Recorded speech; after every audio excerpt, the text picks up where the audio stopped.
L'association n'a pas un leader ou un président, c'est pas comme ça qu'on est structuré. Nous sommes une initiative qui rassemble des personnes, des organisations politiques, des associations de la société civile, des personnalités, des intellectuels, des religieux, etc. Bref, des Camerounais qui souhaitent favoriser une conversation intelligente entre les acteurs sociaux en vue de rechercher un consensus minimum qui permette à ce pays de sortir de la crise multidimensionnelle dans laquelle il est empêtré depuis des décennies en fait. Donc, et aujourd'hui, nous avons convié et nous vous remercions d'être venus pour à la suite en fait d'une correspondance du préfet du département des Hauts-Plateaux qui a fait une mise en garde à une des personnalités que nous sommes allés visiter. Et donc je vais dire in extenso le communiqué que le cadre citoyen de consultation a écrit, et donc vous devez avoir le copie, ceux qui ne l'ont pas, peuvent avoir le copie sur la table.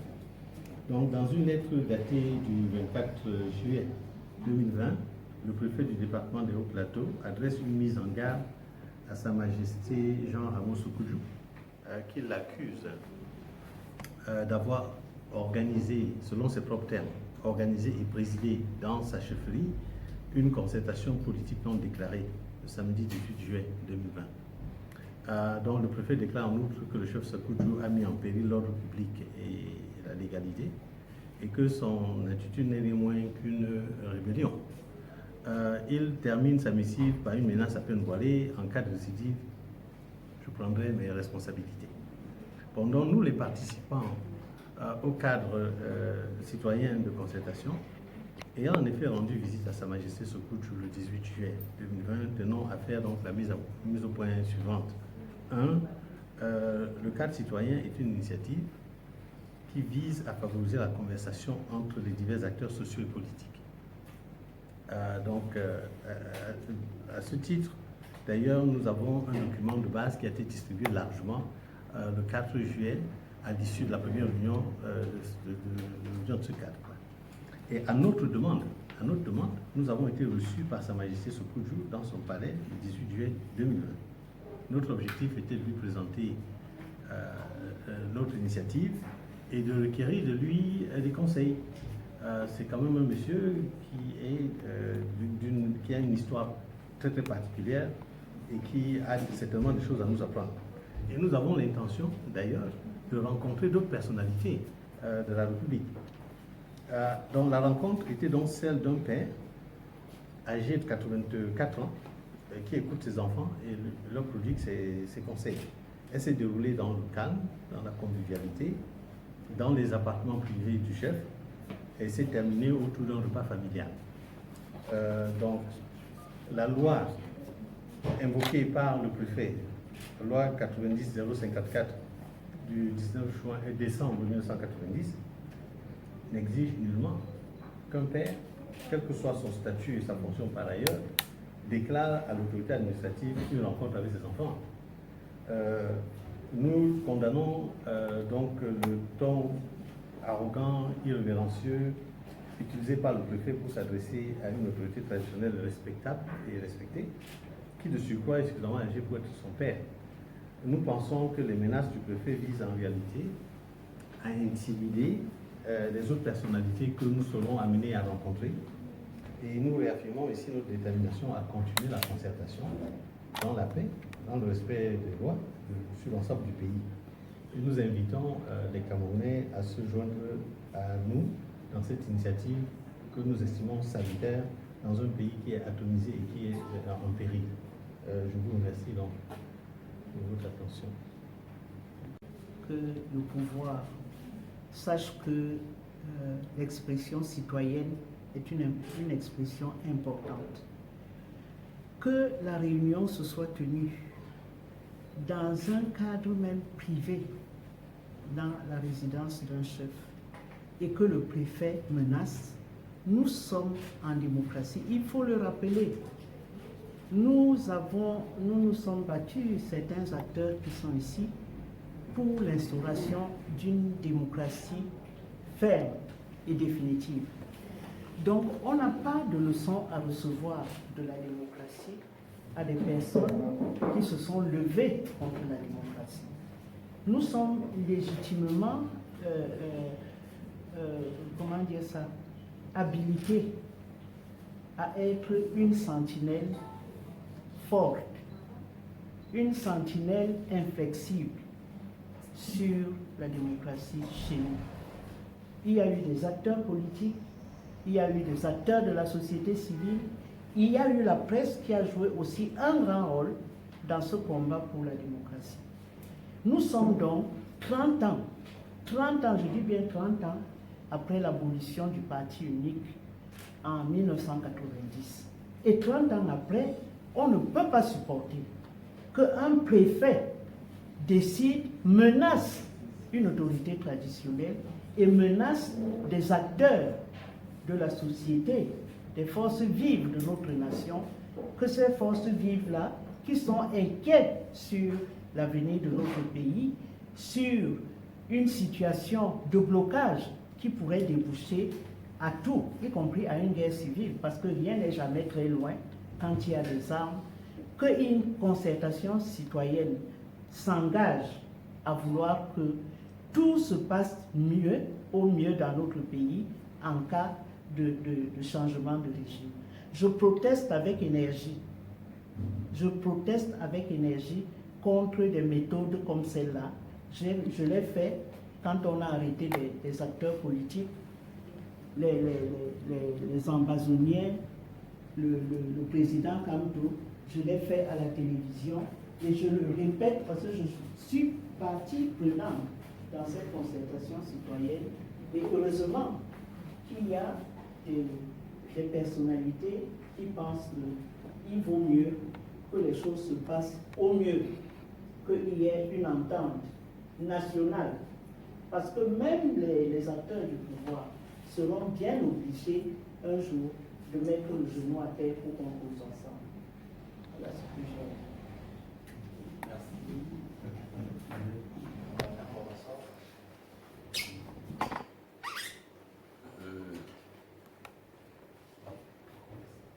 Je suis partie prenante de la concertation et lorsque, après une réunion que nous avons faite avec beaucoup d'intimité et de courtoisie, qu'une injonction d'un préfet vienne vouloir perturber le processus que nous sommes en train de mettre en place, ça ne nous enchante pas. Mais comment vouliez-vous que ça puisse nous enchanter, puisque nous savons quels sont ceux qui sont en face de nous? Ceux qui sont en face de nous, surtout les gens qui ont fait l'ENAM, n'est-ce pas, ils ont des méthodes qu'on a enseignées à ceux qui venaient comme colons ici. Avant que tu ne quittes la France, on te donnait les méthodes, comment est-ce qu'on gouverne au destin des Noirs. C'est-à-dire, on te disait, ne pas faire là-bas comme nous faisons ici. Vous partez au Cameroun pour diriger de cette manière, de cette manière, de cette autre. Et les gens qui sont à l'ENAM, c'est cette méthodologie qu'on leur met dans la tête. Donc on ne peut pas être étonné de voir que chaque fois qu'il y a un petit pas en avant pour que nous puissions favoriser la mise en place d'une possibilité que les gens s'asseyent et se concertent et discutent et peut-être même des décisions qui vont en avant, on n'est pas étonné de voir que ceux qui ont fait l'ENAM sont perturbés, comme ceux qui ont fait l'école française d'outre-mer pour venir gouverner d'une manière autre que ce qu'il y a chez eux, les Noirs que nous sommes, les indigènes que nous sommes. Malheureusement, les indigènes dont nous considérons que nous sommes, ont vraiment à l'être des indigènes problèmes. Parce que qu'on ait envie de dire à un chef, j'ai vu certaines personnes commenter cette intervention du préfet, qu'on dit à un chef qui va démissionner. Les chefs sont des non-parents. Vous ne pouvez pas demander à quelqu'un de démissionner ou de démettre quelqu'un que vous n'avez pas mis en place. Donc je crois que ce sont des égarements que nous pouvons accepter parce que nous savons que c'est le genre de l'ENAM et qu'à l'ENAM, le préfet ou ceux qui sont de l'ENAM ne savent pas écouter. Ils donnent des instructions, ils donnent des ordres. quand vous êtes devant le préfet, devant le sous-préfet, vous pouvez parler avec d'autres personnes de vous, mais ne vous oublie pas. Parce qu'il y a dans sa tête ce qu'il va décider maintenant. C'est pour ça qu'on a donné un terme par lequel on les appelle les chefs de tête. Ils ne peuvent pas être les chefs de nos têtes. Nos têtes sont des têtes traditionnelles, coutumières, et bon, lorsque l'État s'engage à les protéger, il faut bien qu'on les protège avec le respect des normes traditionnelles. Et par exemple, une chefferie de celle que nous avons visitée l'autre jour, vraiment ça nécessite du respect. Vous voyez, c'est parce que c'est une de 16, j'ai vu le c'est 16 successeurs. C'est-à-dire que 16 chefs qui ont déjà dédié cette chefferie, et on ne peut pas penser que c'est venu depuis 60. Non, c'est au-delà de ça. Donc l'administration actuelle n'a pas qualité à vouloir se gérer dans le problème de ce genre de chefferie.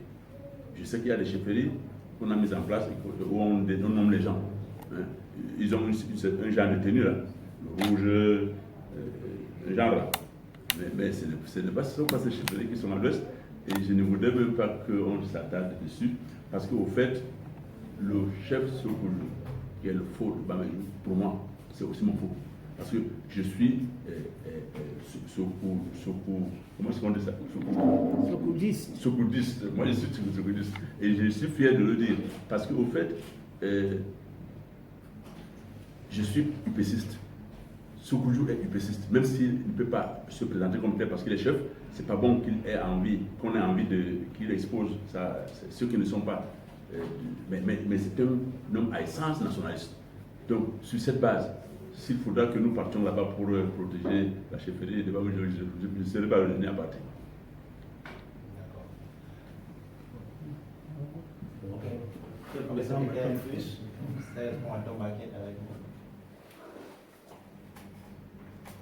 Oui, je vais dire que dans le cadre citoyen de concertation dont je suis membre, et en tant que leader politique, j'ai trouvé, n'est-ce pas, inconcevable cette mise en garde du préfet, qui n'a même pas raison d'exister ou d'avoir, il n'a même pas raison de se prononcer.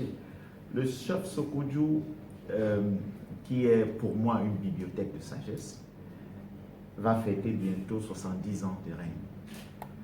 70 ans, je veux tout simplement dire que ce préfet n'était même pas encore à l'ENAM quand le chef devenait chef. Monsieur Biya n'était pas encore au pouvoir quand le chef devenait chef. Et il est inconcevable aujourd'hui que on veut clochardiser tous les chefs traditionnels, les gardiens, n'est-ce pas, de la culture au Cameroun. La politique doit sortir des chefs. L'administration doit sortir des chefs. Aujourd'hui, nous souffrons d'un profond malaise au niveau national, mais ce malaise est avant tout culturel. Parce que la politique s'est invitée dans la tradition, la politique s'est invitée dans la culture, la politique s'est invitée dans la chefferie. Et la politique doit sortir de là. Nous sommes allés auprès du chef pour recueillir de sa sagesse des conseils. C'est nous qui avons sollicité, ce n'est pas le chef qui a organisé une rencontre. Nous sommes allés vers le chef. C'est comme si la famille de Serge Espoir Matomba décide de venir me rendre visite à la maison et qu'après cette visite, que le préfet prenne une autre pour dire que vous êtes interdit de réunion dans votre domicile. La tentative d'intimidation du préfet n'a rien de différent que cela. Et on ne peut pas empêcher les citoyens de se mouvoir, de se ressourcer auprès des personnes qu'elles estiment importantes. Et nous ne devons pas ignorer le fait que Sa Majesté Sokoudjou fait partie aujourd'hui des personnes qui ont l'histoire du Cameroun pour avoir vécu pendant plusieurs années. Donc pour moi, cette intimidation est de très mauvais goût. Je voudrais que le préfet se ressaisisse, ou alors les personnes l'ayant mandaté sur quelle serait ceci. Parce que nous n'allons plus permettre ce type de dérive. Et ce n'est pas pour autant que nous allons arrêter d'aller à la rencontre de certaines personnes. Et même, ce n'est pas pour autant que nous allons arrêter d'aller voir le chef Sokodju lorsqu'il nous dira, il nous permettra de venir le voir. Si nous sollicitons demain y aller, nous irons. Ce n'est pas une note du préfet qui va nous interdire. Et déjà, il faudrait qu'on reparte dans ce qui est de la loi 90 qui encadre les associations, les réunions publiques et tout. Est-ce qu'une rencontre avec un chef devrait être forcément une manifestation publique? Je pense que non. À un moment donné, si nous voulons une cohésion sociale, nous voulons garantir une véritable stabilité de notre pays, il faudra que nous commencions à poser des actes. Mais je peux aussi comprendre la démarche, parce qu'en réalité, ceux qui se sont battus pour l'indépendance du Cameroun ne sont pas ceux qui sont aux commandes aujourd'hui. Donc, mais cela ne justifie pas qu'ils puissent prendre de tels actes ou continuer dans ce type, n'est-ce pas, de procédure. Voilà ce que je pourrais dire concernant cette note du prophète. Merci. Monsieur Dante, pour l'intervention d'avenir, il est final. Ouais. Disons, il est peut-être important de dire que notre sortie aujourd'hui, c'est un soutien d'abord au chef, et aussi c'est pour exprimer, si vous voulez, notre courroie à l'endroit du préfet. Parce qu'il faut relever qu'au-delà de la violation dont cet acte fait objet, parce qu'on est là dans une menace et représailles, ce sont des violations qui sont réprimées par les instruments internationaux ratifiés par le Cameroun, qui protègent les libertés publiques. Au-delà de cela, l'acte de ce préfet a un effet grave dans la société. C'est nous autres qui travaillons avec la jeunesse. Ce type d'acte-là contribue à déconstruire tout ce que nous menons comme activité dans le sens de construire une société citoyenne. Vous savez, la citoyenneté repose sur 3 grands piliers, et un des grands piliers, c'est l'histoire. Et les porteurs de l'histoire, ce sont les chefs traditionnels. Et quand vous avez affaire à un chef comme celui qui a été Sokodju, le chef Sokodju, c'est un porteur de l'histoire qui doit être respecté. Aujourd'hui, on est... tout le monde s'accorde à dire les jeunes sont perdus, sont dépravés, ils n'ont pas d'orientation. Mais qu'est-ce qui oriente les jeunes? Ce sont les repères historiques. Je me réjouis d'avoir les UPCistes ici qui nous parlent tout le temps de résoudre un conflit historique qui existe au Cameroun. La crise anglophone est un conflit historique. Et quand on s'attaque aux porteurs de l'histoire, on s'attaque à la construction de la société. Parce qu'une société sans histoire n'existe pas. Elle n'a pas d'avenir. Parce qu'elle ne connaît pas son passé.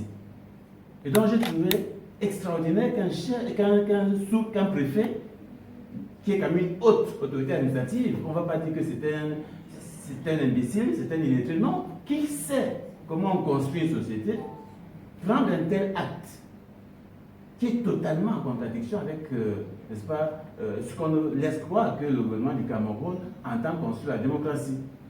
Donc on est là sur plusieurs violations et surtout sur, n'est-ce pas, j'allais dire, l'anéantissement des efforts que beaucoup d'acteurs mènent pour qu'on ait enfin dans ce pays une société citoyenne, une société où les gens se considèrent comme des acteurs co-porteurs, n'est-ce pas, de la construction de la démocratie et du développement de notre pays.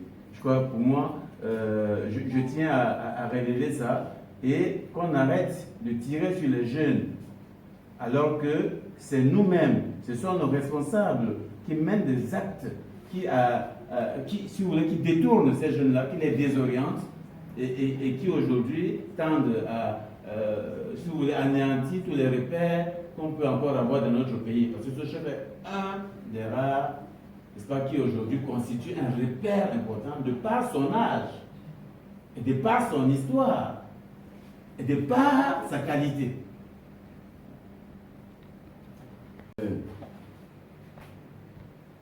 La réaction pancarte du préfet ne vise pas que le chef, ou ne vise pas que la concertation. Parce que on peut se rendre compte que si c'était n'importe qui était parti voir le chef, qui n'aurait pas eu ça. Ça vise les individus. Il ne faut pas le perdre de vue.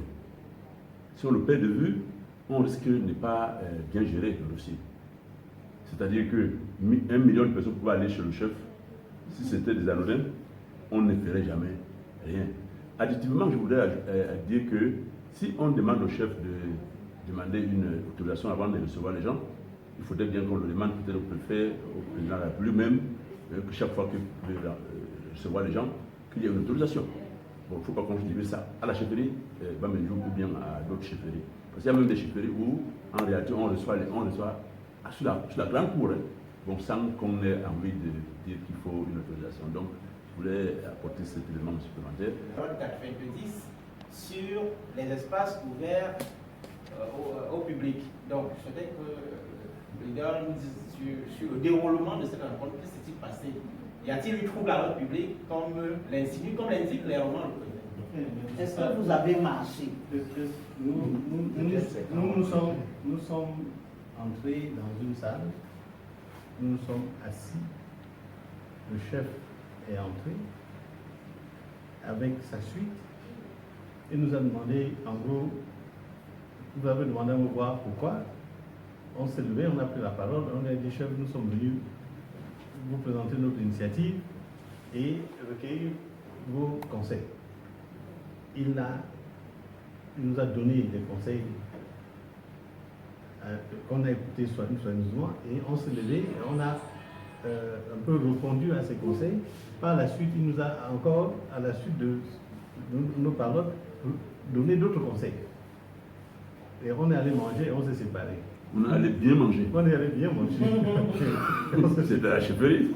Donc, honnêtement, et on était dans des lieux fermés. Vraiment. Complètement fermés. Même au sous-sol. On est allé manger dans le sous-sol. Ensuite, on est allé visiter le musée de la chefferie. Et on est rentré, donc il y avait, je ne sais pas où est-ce que ce préfet a vu la moindre menace de trouble à l'ordre public. Honnêtement, je ne sais pas.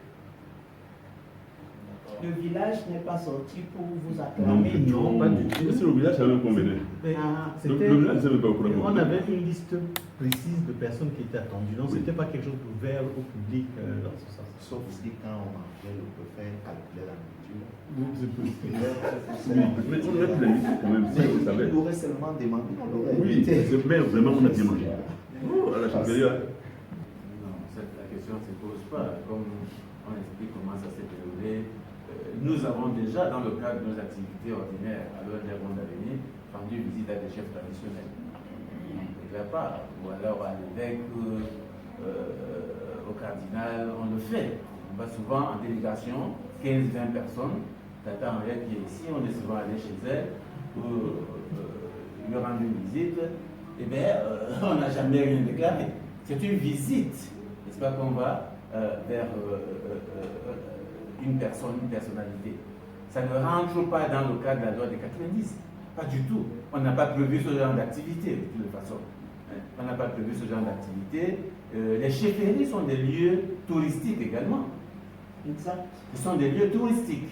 On peut y aller, nous l'avons déjà fait chez le domicile du feu Fosso Victor, on l'a déjà fait à Banjul, juste pour aller visiter son domicile qui est un lieu touristique au-delà d'être une maison familiale.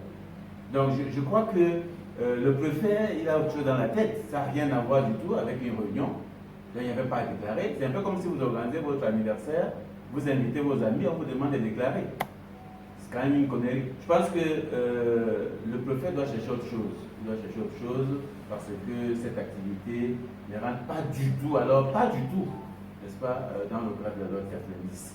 Mieux encore, le préfet est dans une violation grave. J'ai cité 2 violations, c'est les menaces et c'est les représailles. Et ça, c'est prévu par les instruments internationaux, ratifiés par le Cameroun. Donc, on peut très bien attaquer le préfet avec cet acte qu'il a pris contre l'avis du chef social. Oui, je crois que ce qui s'est passé le jour de cette réunion, c'est carrément une expression de la dictature du parti unique qui revient. Vous réunissez des gens dans un cercle familial et quelqu'un vient, vous menace même de destituer un chef. Oui. On vient d'entendre tout à l'heure que cette chefferie est centenaire, peut-être multicentenaire. Oui. Et on menace un petit sous-préfet parce qu'il est énarque. Comment on dit ouais, il menace de venir fermer une chefferie. C'est dire que nous ne sommes plus dans un état de droit, et ça depuis 90. C'est-à-dire qu'on a proclamé en cette séance historique, entre parenthèses, du 19 décembre 1990, on a proclamé les lois de la démocratie. Et jamais le pouvoir politique ne s'est soumis à ces lois-là. Parce que le pouvoir politique tient à maintenir la dictature du parti unique en supprimant l'état de droit. Comme a dit Nanga, on est parti à plusieurs traités, conventions, tout ce que vous voulez. Ce qui était même terrible, c'est que pendant la dictature du parti unique, on avait inscrit dans notre constitution un article 3 qui disait que les partis politiques pouvaient concourir à l'expression du suffrage universel. De même que les différentes constitutions du Cameroun portaient en leur préambule la Déclaration universelle des droits de l'homme. Or, Tcholire marchait, Mantou marchait, etc. Et ceux qui sont là, qui ont été prisonniers, ils ont été prisonniers dans des cadres où ce n'était pas permis. Pour essayer d'impulser ce mouvement citoyen qui va nous permettre de sortir de la crise dans laquelle on est empêtré.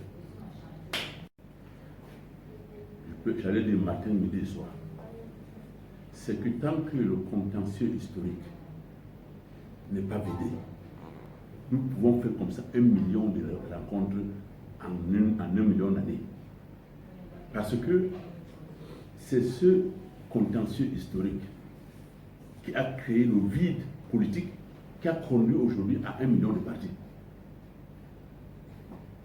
Les OUM avaient mis en place l'Union des populations du Cameroun pour libérer le pays et donner une bonne plateforme pour la vie politique. Si on avait suivi cette voie-là, on ne serait pas aujourd'hui à 1 million de partis. Les OUM ont dit qu'avant d'aller à l'indépendance, il faut d'abord réunifier les deux parties du Cameroun. Et il est allé plus loin encore pour anticiper ce qui se passe aujourd'hui. Il a dit que si cela n'était pas fait, si on n'unissait pas le Cameroun avant d'aller à l'indépendance, l'union du Cameroun ne se ferait qu'au prix du sang, plus tard. Et nous voici.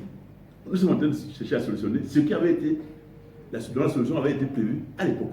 Donc nous sommes tenus dans le cadre de ces citoyens à trouver des voies qui permettent que, au fur et à mesure qu'on évolue, les choses soient différentes, ou bien les choses s'inspirent des pères fondateurs de la Ligue nationaliste au Cameroun, pour que nous puissions avoir une plateforme d'action qui regroupe le plus de gens possible, des gens éclairés. Donc, le combattant insiste là maintenant sur la formation. Oui, formation. Il faut former et les cadres et les masses.